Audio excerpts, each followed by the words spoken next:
10월 토익 예상 문제 특강 Part 7 유형별 문제풀이 시간입니다. 단일 지문, 이중 지문, 삼중 지문 이렇게 풀어볼 건데요. 문제가 13개니까 보통 문제당 어려운 문제는 한 1분 정도 하시고요. 그리고 이제 어렵지 않으면 좀 쉽게 시간을 줄일 수 있으니까 자, 요 표를 기준으로 해서 앞으로 문제 풀 때 기준 시간을 좀 정했으면 좋겠습니다. 시간 좀 없는 관계로 여러분 화면 캡처해 놓으시고 평소에 문제 풀 때 시간 조정해서 참고하셨으면 좋겠습니다. 단일 지문 푸는 법, 이중 지문 푸는 법, 삼중 지문 푸는 법 다 다른 거 아시죠? 그중에서 오늘 단일 지문 푸는 법 간단하게 설명드리려고 합니다. 문제 푸는 게 더 우선이니까 제일 처음에 글의 속성 파악하세요. 그 다음에 제목 있으면 제목 읽어주시고 이메일 같은 경우는 수신자, 발신자 확인하셔야 되는 거 알죠? 그래서 제목 있으면 제목 읽어주고 만약에 제목이 없다 그랬을 때는 그냥 처음 한두 문장 정도 이렇게 읽어주시는 거예요. 자, 그런 다음에 어디로 가냐면 문제로 가는 거예요. 퀘스천 넘버 1 이렇게. 제가 지금 지문을 다 읽지 않은 상태에서 그냥 기본 정보만 파악하고 여기 읽지 말고 바로 문제로 가라라고 말씀드리고 있는 거예요. 자, 문제 읽을 때 문제에 분명히 키워드가 있습니다. 내가 이 단어를 집중적으로 공략하면 본문으로 가서 집중적으로 공략하면 되겠구나. 이런 키워드를 기억하셔야 문제 찾기에 더 시간을 줄일 수 있는데 답 찾기에. 이때 이제 보기는 읽는다, 읽지 않는다? 보기는 읽지 않나요? 그 이유는 보기를 먼저 읽으면 일단 시간이 걸려요. 나중에 또 읽을 거거든요. 그러니까 시간이 2배를 늘죠. 그리고 또 하나는 보기에 봤던 단어. 이게 본문 다시 갔다가 다시 보기로 오잖아요. 어디서 봤는지 은근 헷갈린다? 알겠죠? 이게 또 굉장히 타이트한 시간 속에서 내가 정신을 쏟아야 되기 때문에 은근 헷갈려요. 또 불안하니까. 시간의 압박 때문에. 자, 그래서 결론 다시 한번 말씀드리면 자, 문제의 키워드를 읽고 바로 본문으로 간다. 근데 보기부터 먼저 읽을 때도 있어요. 그건 제가 이따 문제 풀면서 설명을 드리도록 하겠습니다. 자, 그리고 나서 이제 이거에 대한 답을 찾았으면 퀘스천 넘버 2로 가는 겁니다. 자, 무슨 얘기인고 하면 문제 먼저 미리 다 읽지 마세요. 어차피 또 읽어야 돼요. 제가 해보니까 그렇더라고요. 그래서 퀘스천 넘버 1 읽고 답 찾고 그리고 나서 퀘스천 넘버 2 읽고 답 찾고 이런 식으로 접근하는 것이 좋겠다는 얘기입니다. 첫 번째 1번부터 3번까지는 메모예요. 메모가 뭐냐면 사내 공지사항이거든요. 또 아니면 뭐 사내라든가 아니면 기관 내 공지사항인데 이때 제가 여기 1번이라고 써놓은 게 먼저 글의 속성을 파악한다. 그 두 번째가 제목이 있으면 제목을 읽는다고 했는데 이거 이제 메모니까 보낸 사람하고 받는 사람은 이렇게 써놨는데요. 보통은 메모랑 이메일이 좀 다른 점이 아무래도 메모가 사내 공지사항이다 보니까 여기 주소가 비슷해요. 똑같은 회사니까. 거의 똑같죠. 자, 그런데 이때 주소가 안 나와도 되는 거예요. 어차피 같은 회사의 인트라넷에서 쓰는 거니까. 자, 그럼 recipient, 수령원이 누구냐 이렇게 이름 나와 있고 그리고 보낸 사람의 이름도 이렇게 나와 있어요. 보이시죠? 자, 그러면 이거 확인하시고 그래서 제목이 뭔지 모르니까 그럴 때는 자, 제목이 없으면 첫 한두 문장 정도를 미리 읽어놓는다. 이거 기억나시죠? 그래서 저런 같이 첫 번째 문장을 읽을 건데 Thank you for being a member. 멤버가 되줘서 고맙다. American Nurse Association. 그래서 미국 간호사 협회의 멤버가 됐다는 건 간호사니까 그랬겠죠. 그리고 협회에 가입하면서 아마 같은 이메일 주소를 쓰고 있는 거로 추정이 되니까 그래서 이게 메모인가 보다 라고 생각하시면 될 것 같습니다. 자, 넘어가서 고득점 팁 하나 드릴게요. 이게 지금 보시면 문장 삽입 문제가 있어요. 여기 보면 여러분 2번 이렇게 돼 있죠. 그리고 이제 살짝 이거 안 띄우고 여기 보면 여기 1번 이렇게 있어요. 그죠? 그럼 1, 2번 이런 것들을 우리가 문장 삽입 문제라고 하는데 자, 이런 문제 풀 때는 그냥 1번, 2번 이렇게 표시가 나왔을 때 그때 문제에서 제시된 문장을 찾아서 읽으시면 돼요. 미리 읽을 필요 없고요. 그냥 쭉 읽다가 1번 나왔어? 그러면 문제 찾아가서 요거 들어갔는지 안 들어갔는지 맞는지 안 맞는지 요거 보시면 되겠다 그 얘기입니다. 좋아요. 그래서 맨 마지막에 이제 보낸 사람 이름, 직책까지 나와 있네요. 그죠? 코디네이터라고 나와 있고. 자, 이 상태에서 이제 지문의 기본 정보를 파악했으면 바로 5번째 단계에서 문제로 가자는 거죠. 그래서 지금 미스 펜스의 직업이 무엇일까요? 근데 우리 이거 이미 알았죠. 아까 첫 문장 읽음으로써 멤버가 되줘서 고맙다. 간호사협회. 그러니까 분명히 간호사일 거란 말이죠. 그래서 이 문제의 정답은 뭐 A번, nurse 이렇게 고칠 수 있는데 자, 이때요. 지금 문제만 읽고 제가 보기는 읽지 않는다 라고 아까 시작할 때 말씀드렸잖아요. 근데 지금처럼 보기가 굉장히 짧은 경우는 미리 읽고 가면 더 편할 수 있어요. 뭐냐면 보기 있는 단어가 너무 짧으니까 그리고 이 단어를 기준으로 본문 가서 뒤지기 시작하면 더 빠르게 답을 찾을 수 있겠죠.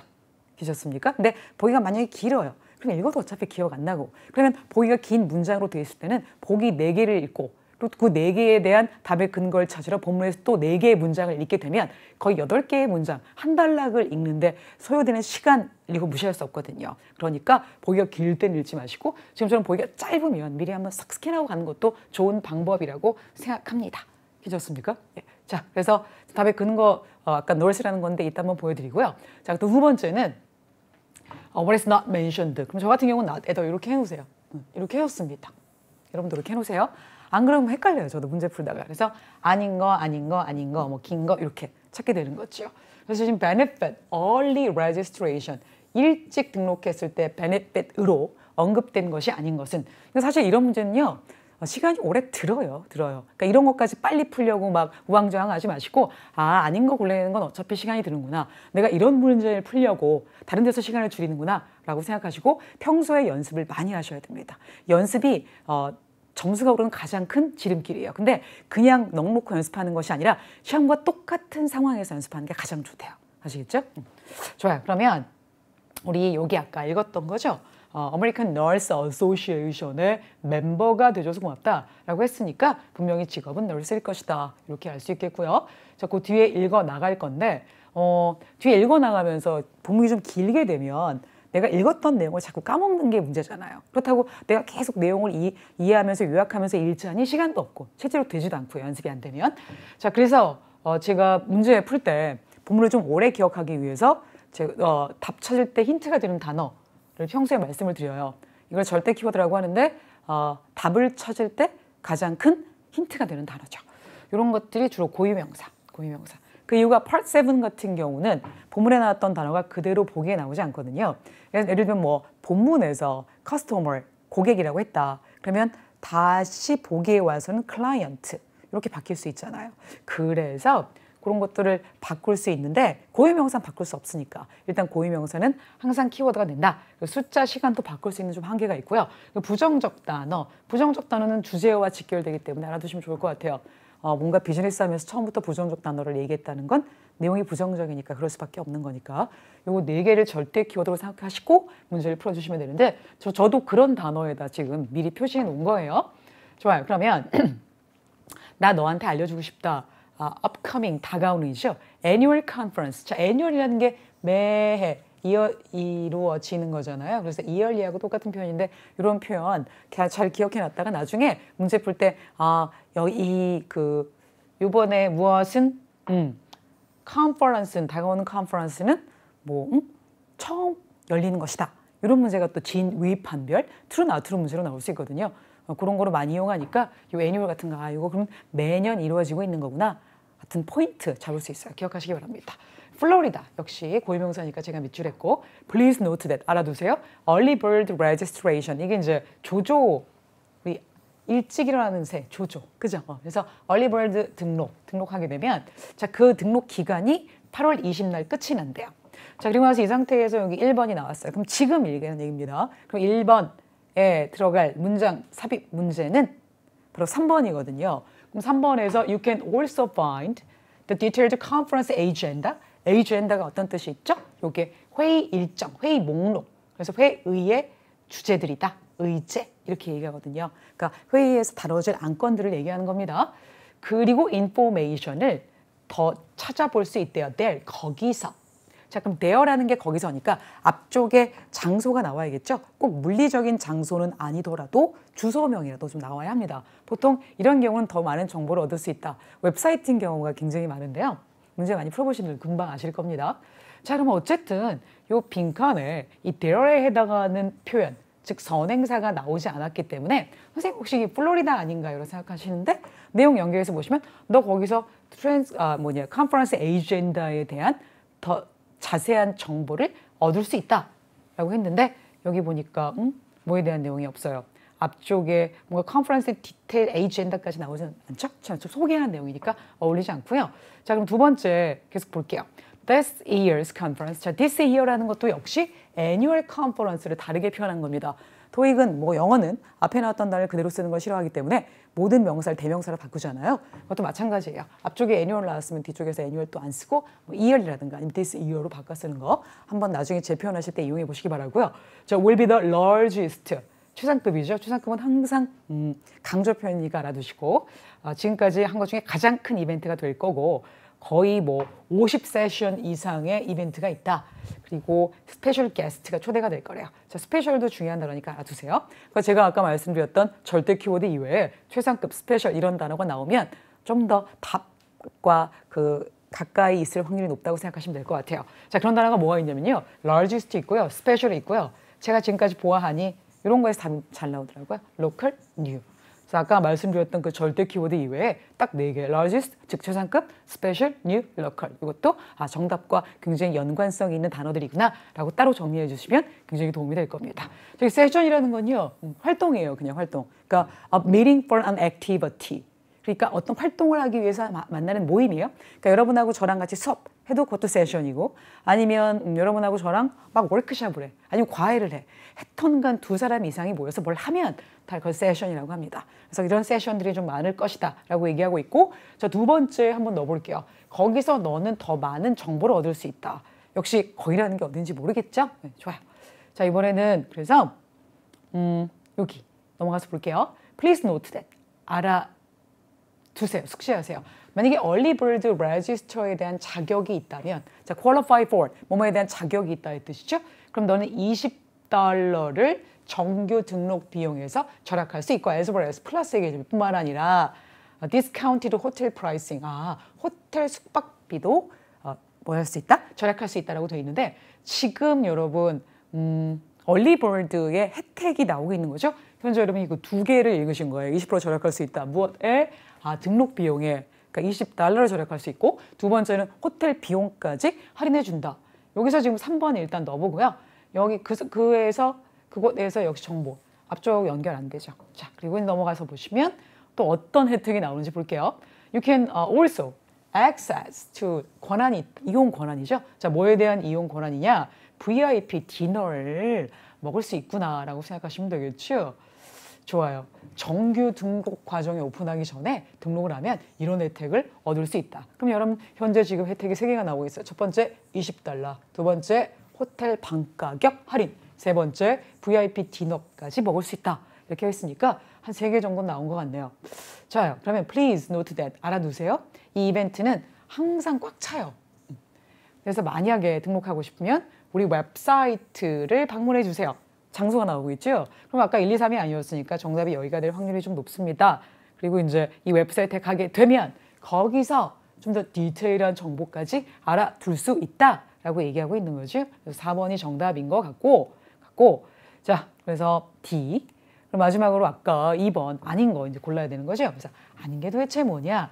그럼 이제 1대1로 제가 보기 쉽게 좀 표현했지만 reduced fee, 즉 save $20를 어떻게 표현했느냐? reduced로 표현했구나. 그리고 2번째는 여기 right to formal meal. 이게 이제 dinner. 보통 디너가 formal한 거잖아요. 우리 왜 supper라고도 얘기하죠. 이 supper는 그냥 저녁이고 좀 디너는 격식을 차린 자리이면서 이 VIP라고 했으니까 formal인 게 더 좋겠습니다. 그리고 이제 access가 뭐뭐에 대한 접근 권한이니까 그 단어를 right로 바꿔서 표현한 거 느껴지시죠? 자, 정답은 거의 같은 단어로 나오지 않는다. 기억하시면 되겠고요. 그리고 이제 D번에 호텔 디스카운트, 이것도 디스카운트로 호텔 프라이싱이니까 이 문제의 정답은 아닌 거 찾아야 되니까 애뉴얼 멤버십이 프리구나. 이건 절대 아닌 것 같아요. 그래서 이 문제의 정답 B 이렇게 알 수 있겠습니다. 자, 이렇게 해서 지금 전체적으로 단일 지문 풀어봤는데요. 자, 순서 기억나시죠? 제일 처음에 글의 속성 파악한다. 2번째 제목이 있으면 제목을 읽고 제목이 없다면 첫 문장을 읽어서 기본 정보를 좀 파악해 둔다. 그 다음에 문제로 간다. 보기는 읽지 않는다. 근데 보기가 짧으면 보기부터 미리 살짝 스캔하고 가는 것도 좋다라고 말씀을 드렸고 자, 문제는 한 문제 풀고 답 찾고 그 다음 문제 읽고 답 찾고 이런 순서로 내려간다. 미리 다 읽어놓지 않는다. 어차피 나중에 또 읽어야 되니까. 이해되신 거죠? 오케이. 자, 그러면 이번에는 2번째 이중지문 되겠습니다. 이중지문은요. 또 뭐가 좀 다르냐면 우리 단일 지문은 한 문제 풀고 답 찾고 한 문제 풀고 답 찾고 이런 순서로 풀었잖아요. 그런데 이중지문 같은 경우는 문제가 좀 많고 그리고 또 하나는 연계가 돼 있고 지문이 2개이기 때문에 일일이 그럴 시간이 없어요. 좀 더 효율적인 방법을 찾아봤더니 이것만 기억하시면 돼요. 나중에 뭐 기본 정보 파악하고 이런 건 똑같지만 문제가 5개잖아요. 그러니까 3개, 2개의 포지션을 이렇게 두는 거죠. 그러니까 3개 먼저 읽고 들어가고요. 그리고 이제 2개 읽고 들어가고 괜찮으시죠? 근데 이게 문제 3개를 미리 읽으면 선생님이 기억이 안 난다고 했잖아요. 근데 이제 이 문제 배열이 왼쪽에 지문이 있고 오른쪽에 문제가 있기 때문에 수시로 비교하면서 볼 수 있거든요. 그리고 지금은 연계 문제 같은 경우는 시간이 좀 없고 우리가 맨 마지막에 문제가 배치가 되어 있잖아요. 시간상으로 파트 7이 맨 마지막 쪽이니까. 그러니까 좀 더 우리가 좀 달려야 하고 집중해야 되는 시간이기 때문에 그렇게 문제의 포지션을 정하는 것이 좋겠습니다.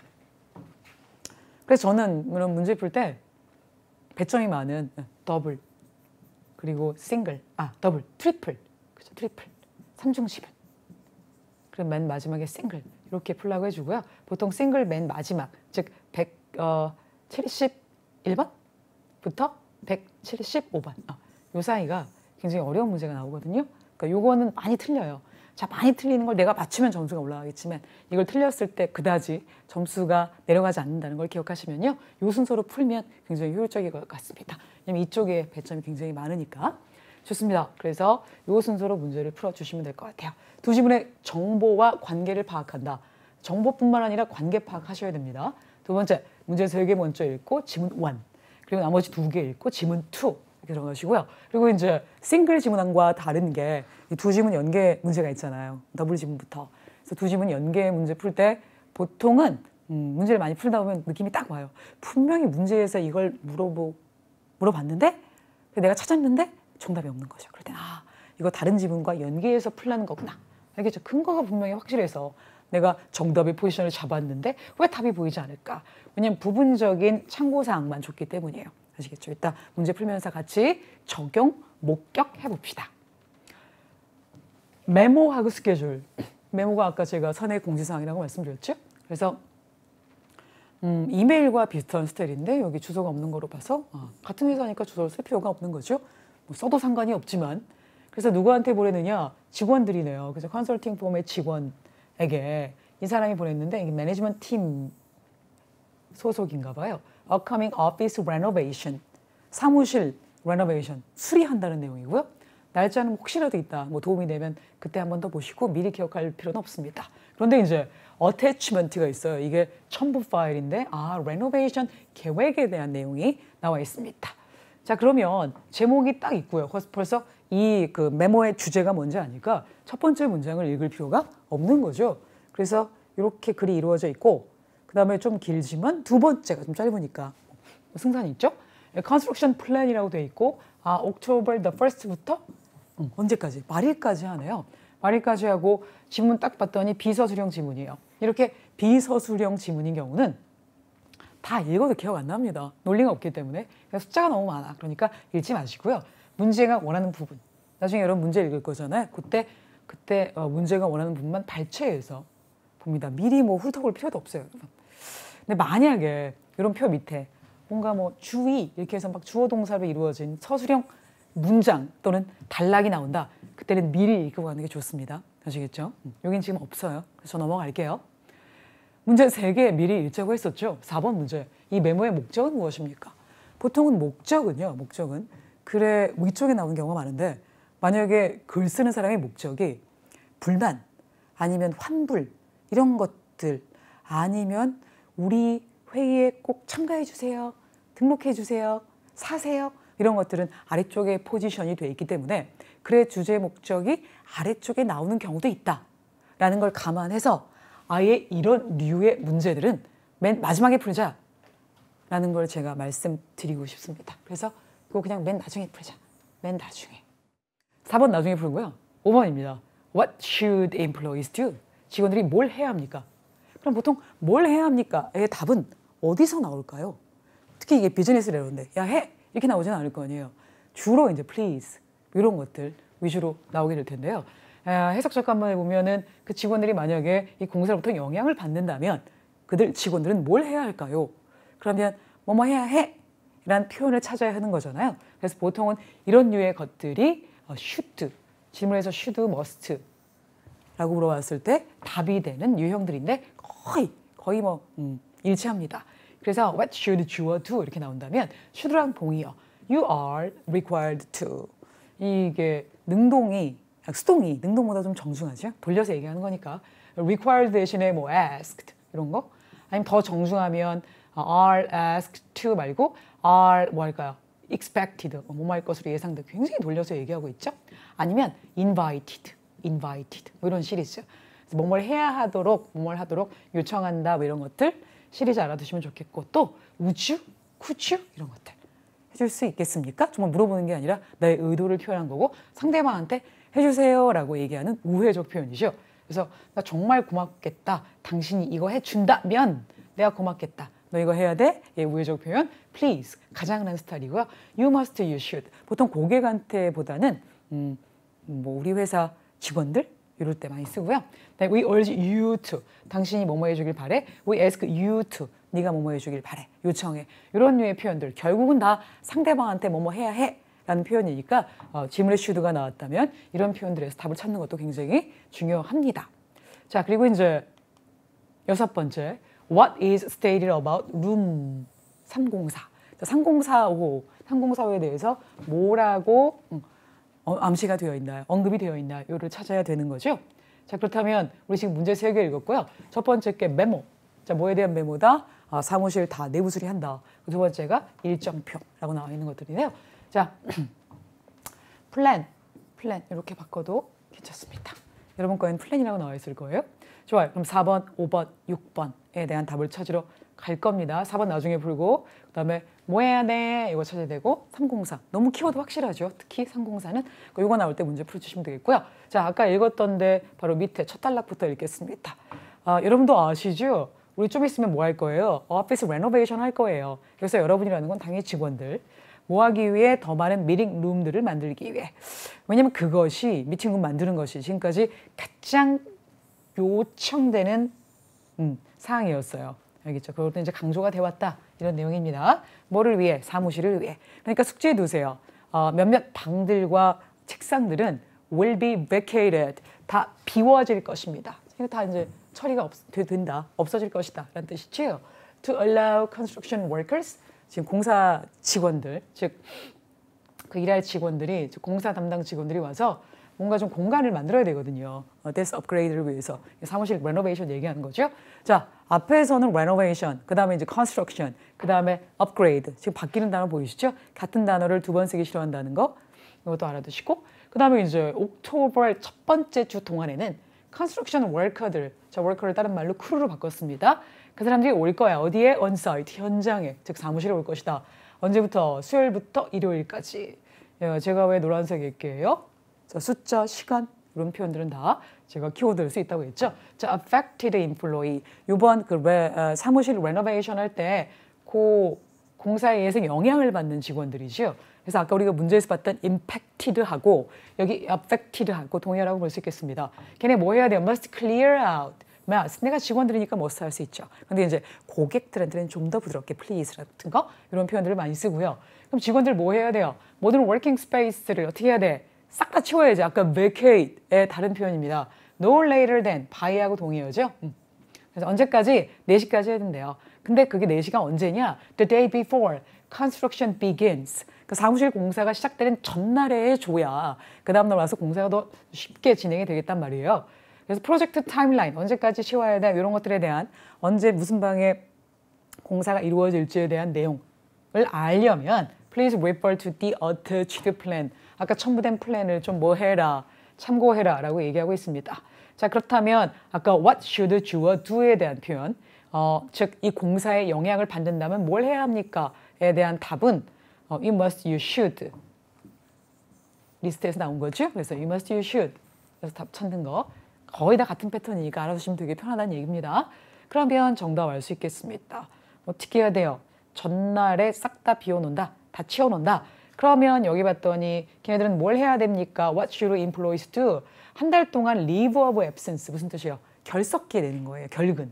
아니죠, 아니죠. 두 번째, schedule a meeting with office management team. 일단 미팅을 잡아라. 아니고 세 번째, 그들 이메일 어드레스를 온라인 상태에서 업데이트해라. 그러니까 온라인 상에서 업데이트해라. X. 업데이트 이건 약간 업그레이드 이런 거 노린 거 같죠? 뒤번에 remove their belongings. 그들의 뭐 그 personal items 얘기하는 거죠. 그걸 싹 다 치워라. 어디로부터? 사무 공간으로부터라고 얘기하는데 아까 이제 vacate이란 단어도 공간을 비우다의 뜻이니까 자 그리고 이제 remove 같은 단어는 아니지만 이건 물건을 제거하다 이런 뜻이죠. 그리고 아까 must 뒤에 있던 clear out 이게 다 동의어 처리되면서 지금 내용이 연결되고 있는 겁니다. 그래서 이 문제의 정답 D 이렇게 볼 수 있겠죠. 그래서 현재 지금 저희 한 반 정도 읽은 상태에서 5번 이거 답 구한 거고요. 4번은 맨 나중에 풀 거고 룸 304만 먼저 찾으러 갑시다. 그래서 지금 304 찾으러 갈 건데 박스가 프로바이드가 될 것이다. 그리고 박스는 데스크에 냅두래요. 그 안에 너 개인 아이템들 넣어주시고요. 그러면 공사 인부들이 와서 그것들 싹 다 가져가고 나중에 너한테 alert 알려준대요. 그게 언제냐면 once. 자, once에 제가 노란색 한 이유는 once는 시간의 순서를 나타내는 표현이에요. 그래서 일단 네가 가면 나도 갈게. 네가 가자마자 나도 간다. once는 뭐뭐 하자마자 일단 뭐뭐 하면의 뜻이잖아요.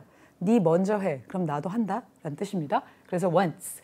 그래서 공사가 일단 끝이 나면 너한테 알려줄 거래요. 그러니 너 박스에다 라벨 좀 제대로 붙여. 이름 써라는 얘기예요. 이름하고 number, 당연히 전화번호 얘기하는 거겠죠. 그래서 우리가 너한테 연락할 수 있도록. 그리고 공사가 진행되는 동안에는 You may work from home. 무슨 뜻이에요? Work from home. 자, work at 아니고 from입니다. 재택근무하다의 뜻이에요. 재택근무할 수도 있대요. 왜냐면 사무실이 없으니까. Another option is 또 다른 옵션은 즉 재택근무가 첫 번째 옵션이라는 뜻이었죠. Another를 썼으니까 또 다른 옵션은 너가 그냥 컨퍼런스 룸 큰 데 가서 그냥 해라. 근데 룸 304 아까 우리가 문제에 봤던 바로 그 키워드였죠. For work the entire month. 즉 10월 한 달 동안 네가 그냥 큰 컨퍼런스 룸에 가서 일을 하든가 이렇게 얘기하고 있는 거죠. 좋아요. 그렇다면 304에 대해서 언급된 사실이 무엇입니까?를 찾아야 하는 거죠. 첫 번째, 비디오 컨퍼런스를 위해서만 사용 가능하다. X. 두 번째, 현재 건설을 기획하는 미팅, 회의가 그곳에 열릴 것이다. X. 세 번째, 직원들은 the space를 일하기 위해 사용할 것이다. 이게 정답이 되겠습니다. 그래서 D번은 일시적으로 문 닫는데 레노베이션 때문에 역시 아니죠. 그래서 이 문제의 정답 C번 이렇게 볼 수 있겠고요. 그리고 여기서 이제 직원들이 여기를 일하느라고 사용할 수도 있다는 건 앞쪽부터 읽어야 되기 때문에 employees라는 표현을 썼습니다. 자, 이제 뭐 찾아야 돼요? 주제 목적 찾으면 되죠? 아까 끝까지 다 읽었나요? 안 읽었으면 한 줄 더 읽고 뭐 별로 내용이 없다. 일단 고마워 협조해줘서. 그리고 알려줘. 혹시 질문이나 뭐 걱정 같은 거 있으면. 좋아요. 그러면은 이 글의 주제 목적은 아까 사실 제목에도 있었죠? 제목에도 있었어요. 그런데 이 제목을 보고 무조건 주제 목적을 정하지 말라는 의미에서 제가 주제가 나와 있는데 왜 마지막에 풀어? 처음에 풀지? 라는 생각을 하실 수 있잖아요. 근데 제가 일부러 마지막에 표현드린 이유는 제목에 티가 안 날 때가 있어요. 그냥 제목에 뭐 북 이렇게 나올 때가 있단 말이에요. 아니면 컨퍼런스 이렇게 나오면 이 컨퍼런스가 열린다는 걸 알리기 위한 건지 아니면 등록하라고 꼬시는 중인지 모른단 말이에요. 그러니까 제목에 주제 목적이라고 되어 있지만 보통 서브젝트라고 제목에서 모를 수 없는 경우가 좀 그러니까 알 수 없는 경우가 있기 때문에 꼭 마지막에 풀어주세요. 좋아요. 그래서 지금 직원들한테 다가오는 컨스트럭션에 대해서 알려주기 위해서니까 정답 몇 번? A번으로 볼 수 있겠고 B번은 사무실 개선 기회에 대한 피드백 의견을 요청하기 위해 세 번째는 새로운 work facility 시설, 즉 여기서 업무 환경 얘기하는 거죠. 업무 환경에 대한 피드백을 요청하기 위해. 그리고 네 번째는 불평을 해결하기 위해. 자, 어드레스가 해결하다의 뜻이 있습니다. 그래서 maintenance, 건물 관리에 대한 불평 해결을 위해서니까 역시 뭐 다 관련된 단어이긴 하지만 정확한 답은 A번이 되겠습니다. 자, renovation을 지금 뭐로 바꿨어요? construction으로 바꿔서 표현을 했죠. 좋습니다. 자, 그러면 저희 현재 문제 3개 다 풀었고요. 연계 문제가 아마 두 번째까지 읽어야 될 것 같아요. 근데 이제 스케줄 아까 봤지만 여러분 플랜이라고 된 거 뭐 표밖에 없었죠. 읽을 게 없었어요. 그래서 일단 문제 미리 읽고 문제가 원하는 부분만 발췌해서 읽는 방향으로 하기로 했었죠. 그렇게 해볼게요. 7번 When should Miss Jarrick이라는 사람이 있어요. 키워드겠다. 그죠? 고유명사니까. 그녀의 공간을 떠나야 합니까? 이거 오피스 얘기하는 거겠죠? 언제 떠나야 하니? 그리고 8번은 여기서 미스터 스튜어트가 키워드예요. 좋아요. 이게 이제 수신자 발신자의 없던 이름이잖아요. 그러니까 그걸 제일 확인하셔야 돼요. 뭔가 문제에 고유명사가 나왔는데 수신자 발신자가 아니야. 그거 완전 땡큐죠. 본문에서 얘네 이름만 찾으면 되는 거니까. 이해되십니까? 좋아요. 자, 수신자 발신자가 아닌 사람들을 얘기하는 거예요. 완전 절대 키워드. 좋아요. 그러면 우리는 이 사람 이름과 이 사람 이름을 어디서 찾아? 이 스케줄표, 아까 플랜이라고 되어 있는 곳에서 찾아서 답을 구하시면 된다 그 얘기입니다. 그럼 그러면 좀 아까 문제 봤던 그 제렉이라는 사람인데 보통 미스, 미스터 이런 건 성에다 붙입니다. 성 또는 풀네임에 붙여요. 풀네임. 그런데 이름에만 붙이지 않기 때문에 여기 말고 항상 이 뒤를 보셔야 됩니다. 아시겠죠? 좋아요. 그러면 지금 이 사람이 10월 4일 날 여기 사무실 공간에 수리를 한단 말이야. 근데 10월 4일이 아마 복이 없을 거예요. 왜요? 그렇게 쉬운 건 안 내겠죠? 그런데 보통 언제까지 해야 된다라고 아까 제가 심지어 여기 막 노을 레이를 댄 있었죠. 그래서 막 노란색 표시했었어요. 이게 까지예요, 까지. 언제까지 해야 된다? 굉장히 중요한 표현이죠. 그리고 이제 뒤에 시간이 나왔어요. 근데 그게 공사가 시작되기 바로 전날까지는 방 싹 빼라 이 얘기 아닙니까? 그럼 언제 빼야 합니까? 언제 떠나야 해요, 그녀의 공간을? 그러면 10월 4일인데 하루 전날 빼라고 했으니 10월 3일이 정답이 되지 않겠냐라는 거죠. 자, 그 다음 연계 문제 풀었고요, 하나. 둘이 연계해서 풀었으니까 이 사람에 대해서 다음 중 무엇이 맞느냐? 여기 있네, 이 사람. 그죠? 뭐가 맞을까, 이 사람이? 이 사람은 일단 요 날 가는 것 같고, 그리고 누군가 사무실을 공유할 것 같고, 뭐 이 정도 정보? 그럼 문제 띄워놓고 한번 비교해서 볼게요. He does not share his area with a coworker. 자, 그런 동료와 함께 사무실을 share하지 않는다. 근데 share 한단 말이야. 그죠? 그러니까 역시 X, 이건 알 수 있고요. 그 다음에 B번, he may be allowed to work from home on October the 6th. 이렇게 나왔어요? 그러면 지금 10월 6일 날 혹시 집에서 근무할지도 몰라. 이거 옵션이었죠. 옵션이라는 게 뭐예요? 강제가 아닌 거잖아요. 그래서 이거에 대한 답의 근거를 우리가 어디서 찾을 수 있냐면 공사가 진행되는 동안에 집에서 근무할 수 있다. may, 뭐뭐 할지도 모른다. 해도 된다. 이런 뜻이 있죠. 그래서 may가 여러분이 알고 있는 뭐뭐 할지도 모른다 이 뜻이 아니라 may I help you? 이런 거 있잖아요. may I come in? 제가 들어갈지도 몰라요? 이거 아니잖아. 제가 들어가도 될까요? 의 의미니까 여기 너 일해도 돼. 그래야지 너 일할지도 몰라. 이러면 안 되죠. 그래서 뭐뭐 해도 된다의 의미로 보셔야 되겠고요. 너 일해도 돼 집에서. 그리고 또 옵션 또 하나가 그냥 사무실에서 하든가. 큰 아까 회의실. 그러니까 가능성이 아마도 10월 6일 날 집에서 일할 수도 있다. 그렇게 허락받을 수도 있다는 얘기이므로 이 문제의 정답은 B번 이렇게 볼 수 있겠습니다. 이것도 또 하나의 연계 문제였죠. 이렇게 더블 지문의 연계가 두 개인 것들 굉장히 좋은 문제고요. 보통은 더블 지문에 최소한 한 개, 그리고 트리플 지문에 최소한 두 개 이렇게 나와야 한다는 거 알아두세요. 어머, 이 문제는 내가 다 풀었는데 연계 문제가 없어. 여러분이 틀린 거예요. 좋습니다. 그래서 연계 문제 두 개 풀어봤고요. 자, 스케줄 역시 플랜이라고 나와 있는 거. 자, 이거는 여러분이 원하는 부분만 발췌해서 읽는 거예요. 좋습니다. 그리고 이제 세 번째 저희 뭐 보고 있냐면 advertisement.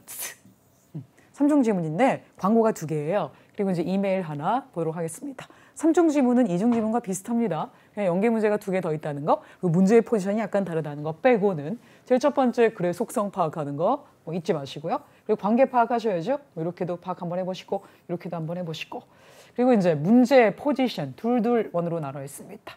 아까는 셋 둘 나눠 읽었잖아요. 지금 둘 1 이렇게 나눠서 읽으니까 더 시간 절약이 되더라고요. 그리고 이제 연계 문제 같은 경우는 1, 2 나올 수도 있고요. 2, 3 나올 수도 있고요. 아니면 1, 3이 나올 수도 있겠다. 그죠? 그리고 좀 어려워지면 1, 2, 3 다 연계해서 푸는 경우도 저 봤습니다. 좋아요. 그리고 다음 지문으로 가기 전에 반드시 전 지문을 완독한다. 이건 정말 진리입니다. 그러니까 그게 무슨 얘기냐면은 첫 번째 지문을 봤어요. 그래서 이제 1, 2번 문제를 딱 읽고 1, 2번 문제 딱 읽고 가서 1, 2번 문제의 답을 다 찾았어. 근데 여기서 끝났어. 아직 이만큼이 남았는데 이만큼을 이제 읽으려고 봤는데 그 다음 문제가 또 궁금하잖아요. 3번 문제. 그래서 봤더니 3번 문제에서 지문 2에 따르면 이렇게 돼 있어요. 그럼 나도 모르게 은연중에 여기를 놓친단 말이에요. 근데 연계 문제는 어디서 나와? 그쪽에서 나오거든요. 그럼 이제 꼬이기 시작하면 이제 나는 멘붕이 되는 거죠. 그러니까 그런 상황을 좀 막기 위해서 그러니까 다음 지문으로 가기 전에 반드시 이 전 지문을 완독한다. 요거만 기억하시면 되겠습니다. 한번 적용해서 풀어보도록 하겠습니다. 자, advertisement 이메일인데요. 제가 이거 지문이 개수가 많아가지고 제가 이렇게 표시해놨어요. 이게 첫 번째 advertisement인데 보니까 웹사이트에 나온 광고 같죠? 그래서 봤더니 여기 주소가 굉장히 중요하죠. community rental. 뭔가 지역에서 렌탈하고 뭐 임대하고 매매하고 이런 것들을 얘기하는 것 같고, 자, 그게 organization, 이 기관에서 이루어지는 웹사이트인가 봐요. 근데 보니까 산호세 캘리포니아, 즉 캘리포니아에 있는 산호세라는 도시에 대한 그 웹사이트가 되겠고, 그리고 이제 봤더니 looking for one bedroom rental. 베드룸 한 개 있는 아파트먼트 렌탈에 관한 내용인가 봐요. 그리고 이제 산호세에 나 이런 렌탈이 좀 필요하다. 내가 찾고 있습니다. 라고 누가 글을 썼냐면 아래쪽에 나와 있겠지만 일단 토픽은 부동산에 관한 거, 날짜 올린 날짜 나와 있습니다. 그러면 제목에서 쫙 알 수 있으니까 첫 번째 문장은 굳이 안 읽어도 되겠죠. 그리고 이렇게 올린 사람의 글이 이렇게 나와 있어요. 그리고 이제 이름이 안 나온 걸로 봐서 밑쪽에 나올 건가 봐요. 그리고 이제 두 번째는 캐스퍼 아파트먼트 for rent. 이거는 이제 렌트 임대로 내가 내놓은 거야. 산호세에. 그리고 똑같이 주제는 똑같고요. 그죠? 임대로 내가 내렸습니다. 자, 그렇게 내용이 이어지고, 그리고 이제 세 번째는 이메일인데요. 이메일이 뭐냐면은 요거 봤더니 여기 이 사람한테 보내는 편지예요. 그죠? 그럼 제목이 렌탈 문의를 봅니다. 자, 그러면 좀 아까 봤던 그거, 난 지금 방 하나 구해. 또 한 사람이 나 지금 방 내놨어. 그럼 요거를 읽고 나서 이메일을 보냈다. 이렇게 생각하시면 되겠죠? 좋아요. 그러면 전화번호 여기까지 나와 있고, 문제 2개 먼저 읽겠습니다. 왜 미스터 리가 무빙하느냐, 왜 무빙하느냐 이렇게 했고, 두 번째는 프로퍼티의 어떤 측면이 미스터 리의 요구 사항과 맞지 않느냐 이렇게 X. 그러니까 지금 임대하고 싶다는 사람과 그리고 내가 방을 구하고 있다는 사람, 이 두 사이에 조건이 있을 거 아닙니까? 근데 그 조건이 맞지 않는 걸 찾으세요 라고 해야 되는 거니까 적어도 두 지문을 비교해야 답을 구할 수 있겠다라는 생각은 지금 오고 계신 거죠. 좋아요. 그러면 90번 읽었으니까 우리 잠깐만 정리할게요. 첫 번째, 방 찾아요. 나 방 임대해. 볼 수 있어요? 이런 내용으로 이어지는 거겠죠? 근데 이제 미스터 리라는 사람이 이사 가니까 찾겠죠. 그래서 이건 이 사람이 쓴 것 같고, 그리고 이제 프로퍼티가 뭐가 안 맞냐, 이 사람이 찾는 거랑, 그럼 얘네 둘을 봐서 안 맞는 내용을 여러분이 직접 찾아내셔야 하는 겁니다. 좋아요. 그러면 우리 내용을 좀 읽어볼게요. 나 PhD 프로그램에 방금 accepted 됐어. 즉, 나 여기 대학교에 뭐 받았어? 입학 허가 받았어라는 뜻이죠. 그래서 would like to find a place, 장소 찾고 싶어. 내가 뭐 하기 전에 세미스터가 시작하기 전인데 그게 9월 5일 날 시작하나 봐요. 그래서 그때 시작하기 전에 일단 장소를 좀 찾고 싶다. So I'm looking for a clean, 찾고 있어. 깨끗한 방 한 개짜리 방. 그래서 unit이라는 건 하나의 그 단위라는 거죠. 단위. 아파트 한 채를 얘기하는 것 같아요. 좋아요. 여기까지 읽으면 이 사람이 왜 이사 가냐에 대한 내용은 여기서 프로그램에 accept 됐다는 건 결국은 스쿨을 시작한다는 얘기니까 정답은 A번. 하지만 스쿨이라는 표현도 안 나왔고 start라는 표현도 여기서 그냥 알 수 있는 거기 때문에 역시 파트 7은 본문에 나온 단어와 보기에 나온 단어가 서로 다르게 생겼다. 비슷한 의미의 다른 단어로 치환돼서 나온다 하는 걸 기억해 주시기 바랍니다. 좋아요. 그러면 답 구했고, 나 이제 안 맞는 거 구해야 되는데 아직 여기까지밖에 못 읽었어. 그지? 그래서 요거 읽고 이제 그 advertisement 2 들어가야 될 것 같아요. 그러면은 아까 우리 여기까지 갔으니까 원 베드룸 구하는데 그게 close 가까워야 돼. 어디에 가깝냐면 public transportation. 당연히 대중교통에 가까워야 되고요. 그런 시설에. 또한 나는 parking space를 찾고 있어. 내가 차가 있거든. 그래서 any outdoors, 실외 쪽에 있는 patio. 이게 이제 내가 앉을 수 있는 그런 데 얘기하는 거죠. 그리고 라운지 에리어가 좀 있었으면 좋겠는데 거기서 내가 친구들이랑 릴렉스 할 수 있게끔 그런 게 있으면 참 좋겠다. Nice to have. 그리고 내가 학생이기 때문에 난 좀 버짓, 예산이 좀 타이트해. 대충 1,900불 정도 쓸 수 있을 것 같아. 모든 주택 비용에. 뭘 포함해서? 렌트비, 그다음에 유틸리티라는 건 뭐죠? 여러분? 뭐 전기, 수도, 가스 이런 걸 얘기하는 거예요. 그리고 포텐셜, 아마 가능할지도 모르는 파킹 비까지 싹싹. 만약에 너네가 파킹 장소가 없으면 파킹 해결이 안 되는 거니까 일단 파킹이 된다면 잠재적인 파킹 비까지 포함해서 1,900불 정도가 될 것 같아. 그러니까 알려줘. 혹시 이러한 requirements에 맞는 facts, 맞는 아파트먼트 개체가 있다면 뜻이죠. 그리고 이제 저희가 다 읽었고요. 두 번째 광고로 가기 전에 이게 중요한 거죠. 문제를 꼭 읽고 들어가야 됩니다. 요거. 바로 넘어가시면 안 돼요. 11번, 12번 읽겠습니다. 요건 아직 못 푼 상태고. 그럼 11번이 어떤 경우에 미스 보인이라는 사람이 더 많은 정보를 require, 요청합니까? 누구로부터? 가망성 있는 세입자로부터. 그냥 들어보는 게 아니라 어떤 경우에는요. 좀 더 물어보셔야 돼요. 저한테. 이렇게 요청했나요? 그리고 이제 12번은 왜 미스터 리가 이메일을 보냈을까요? 라는 내용이겠죠. 그러면은 두 번째 이제 광고 보도록 하겠습니다. 첫 번째 손님이 되어주세요. 우리 럭셔리 아파트먼트에서 이게 이제 아까 유닛이라고 얘기했던 거. 다운타운 어디 있어요? 중심지에 있대요. 산호세의 중심지에 있습니다. 그리고 방금 just 뭘 통과했어요? 뭘 겪었어요? 아주 대대적인 수리를 했대요. 그래서 그 빌딩이 이제 세입자들한테 테넌트 세입자들한테 준비가 되어 있습니다. move in 언제 9월 1일부터 날짜 꼭 기억하시고 we have brand new flooring 우리 마루 싹 다 다시 깔았고 그리고 모든 유닛 모든 아파트먼트마다 appliance 뭐예요? 뭐 주방 기구라든가 이런 기구겠죠. 사실 어플라이라는 게 전기만 꼽으면 돌아갈 수 있는 제품들 얘기해요. 그러니까 전자제품, 주방에 가면 주방 제품 정도가 되겠습니다. 그리고 또 하나는 뭘 추가했냐면 루프탑 덱. 덱이 있대요. 따로 그 베란다처럼 생겨서 내가 야외, 실내외에 나와서 뭐 공기도 쐴 수 있는 이런 곳이 좀 있다. 아웃도어 모임을 위해서 쓸 수 있는 그리고 conveniently located 되어 있다. right next to 가깝다. 아까 가까워야 돼. close to 여기 next로 바꿨네요. both A and B 둘 다 가까워야 된대요. 알겠죠? 가깝게 있대요. 이 아파트먼트가. 그리고 walking distance 안에 있다는 건 걸어갈 수 있는 도보거리에 있다. 어디로부터 식료품 가게 그리고 식당들 그리고 또 하나는 우리가 또 약간의 조건만 채워준다면 강아지도 키울 수 있게 해준다. 그러니 연락해 for more details. 그럼 어떤 경우에 연락하라고 했나요? 더 많은 정보가 필요한 거니까 어떤 경우에 나한테 연락해. 그럼 more information, more detail하고 똑같은 것 같은데요. 그럼 what case냐? 강아지를 어떤 조건을 가지고 키우고 싶을 때라는 얘기인 거니까 여기서 what case라는 게 컨디션을 얘기하는 것 같고요. more information은 more detail로 바꿀 수 있는 거죠. 그럼 이제 강아지 키우고 싶을 때니까 첫 번째는 루프탑 사용을 원할 때 X. 두 번째 보증금을 얘기합니다. security deposit X. 세 번째는 parking space. 네 번째는 indoor pet을 키우고 싶을 때니까 정답은 D고요. 자, 강아지를 뭐로 바꿔서 indoor pet으로 바꾼 것도 기억해 주세요.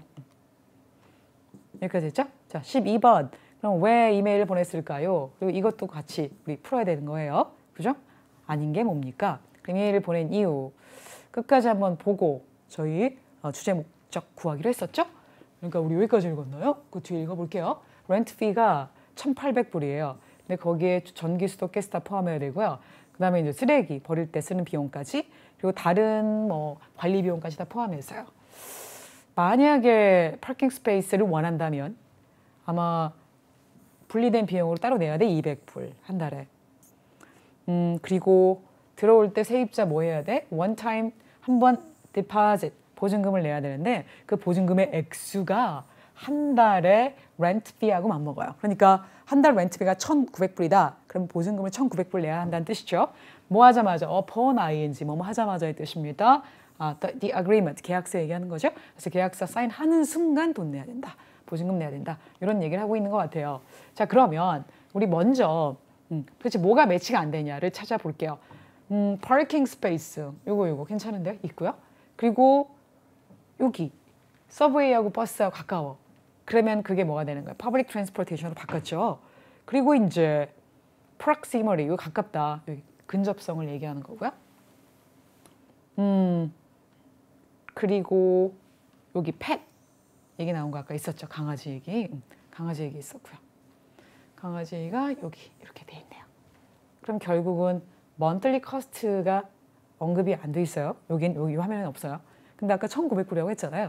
근데 여긴 1,800불에다가 만약에 주차까지 원한다고 했는데 주차까지 하면 200불에서 내용이 안 맞잖아요. 토익은 계산하는 건 안 나와요. 계산하는 건 안 나오지만 적어도 아까 1,900불하고 안 맞는 건 눈에 보이잖아요. 그래서 이 문제의 정답은 아까 1,900불이라고 했으니 D번이 되겠다.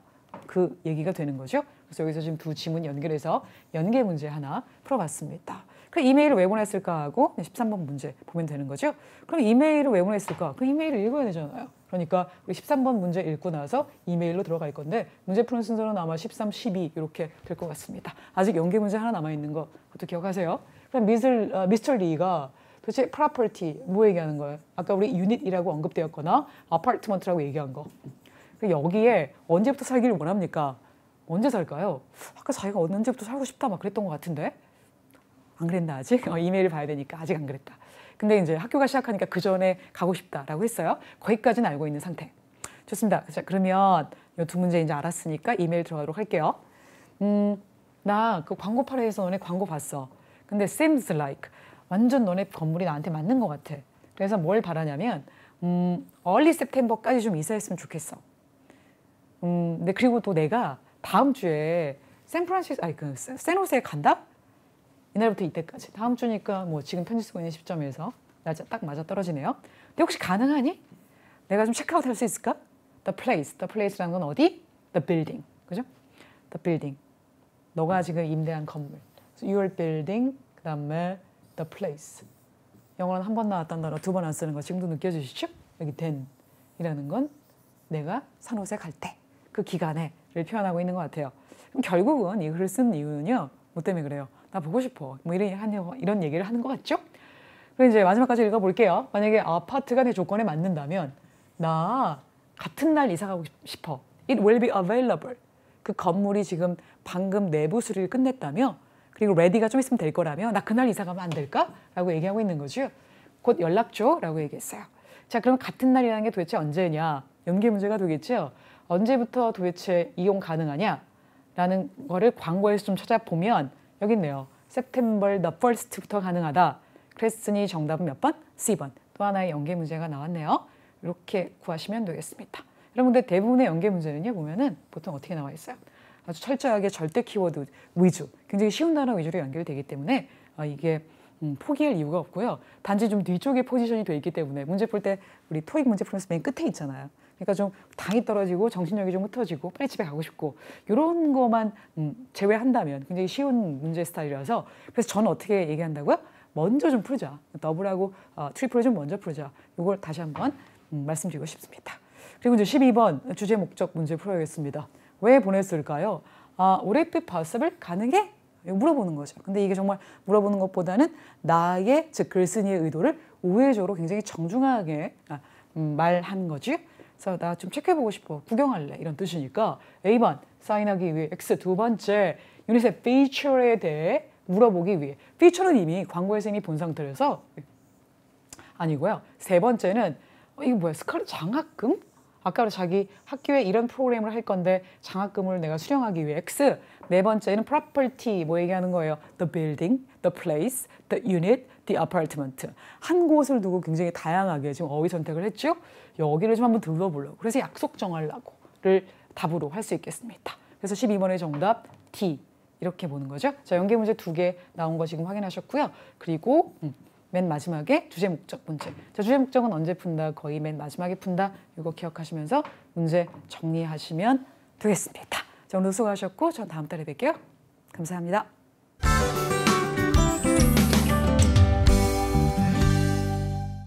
강의 다 들으셨죠? 강의 들으셨으면 복습하셔야 됩니다. 제가 87 강의하면서 가장 중요하게 생각하는 건 시간적 제한 때문에 뭐 많은 걸 말씀드리진 못해요. 이 강의에서. 그러니까 그 토목달 환급 과정 한번 이용해 보시면 좋을 것 같은데 일단 문제 푸는 순서 되게 중요하죠. 공략법 정도로 말씀드릴 것 같습니다. 단일 지문 기억나십니까? 첫 번째, 그래 속성 파악한다. 두 번째, 제목 있으면 제목을 읽는다. 제목 없으면 어떻게 한다고요? 첫 한두 문장을 읽는다. 그리고 우리가 해야 될 일이 문제로 간다. 자, 문제 읽으면서 보기 읽는다, 읽지 않는다. 대답? 보기 읽지 않는다. 그런데 보기가 짧으면 읽어도 된다. 이렇게 말씀드렸죠. 그리고 자, 문제는 하나씩 읽는다 아니면 여러 개 한꺼번에 읽어놓는다. 하나씩 읽는다. 이게 단일 지문 문제 푸는 순서였고요. 그리고 더블 지문은 문제의 포지션이 좀 다르다라고 얘기했었죠. 그러니까 한 문제 풀고 지문 가고 또 한 문제 또 읽고 지문 가고가 아니라 문제 3개 미리 읽고 지문 공략하고 나머지 문제 2개 읽고 지문 공략하고 이렇게 하라고 말씀드렸어요. 근데 중요한 건 내가 더블 지문에서 문제 3개를 읽고 첫 번째 지문을 공략한 상태에서 답을 다 구했어요. 미처 지문을 읽지도 않았는데 그렇다고 나는 바로 다음 지문 가서 문제를 풀지 말고 내가 읽지 않았던 부분을 완독하고 다음 지문으로 넘어간다. 이렇게 말씀드렸던 거 기억나시죠? 강의 들으셨으면 무슨 얘기인지 알겠다 싶을 겁니다. 그리고 세 번째, 삼중지문 문제 푸는 방법은 문제 포지션만 다를 뿐 그리고 연계 문제가 적어도 2개 이상 존재하는 거 빼고는 모든 방식이 똑같습니다. 그러니까 첫 번째 즉 새 지문의 속성 파악하시고 두 번째 지문의 관계 파악 그리고 세 번째가 문제 나눠 읽는 거 둘 하나 이렇게 읽기로 했고 저 두 문제 미리 읽고 지문 그리고 두 문제 미리 읽고 두 번째 지문 마지막 한 문제 읽고 세 번째 지문 그래서 이 순서로 문제를 푸는데 중요한 건 또 뭐다? 내가 아무리 첫 번째 지문에서 두 문제에 대한 답을 찾았어. 미처 읽지도 못했는데. 그리고 세 번째 문제 읽었는데 바로 두 번째 지문으로 가래. 그래서 난 가면 안 돼. 첫 번째 지문을 다 읽고 가자. 이게 가장 중요한 포인트였죠. 이게 연습 없이는 잘 안 돼요. 그러니까 가장 중요한 건 뭐다? 연습인데 그냥 넉넉히 연습하는 게 아니라 실제 그 시험과 똑같은 압박을 받은 상태에서 연습을 하면요. 정말로 시험 가서 그렇게 좀 쇼킹하거나 당황하지 않고 비슷한 실력의 결과를 얻을 수 있대요. 아시겠죠? 그럼 전 다음 달에 뵙겠습니다.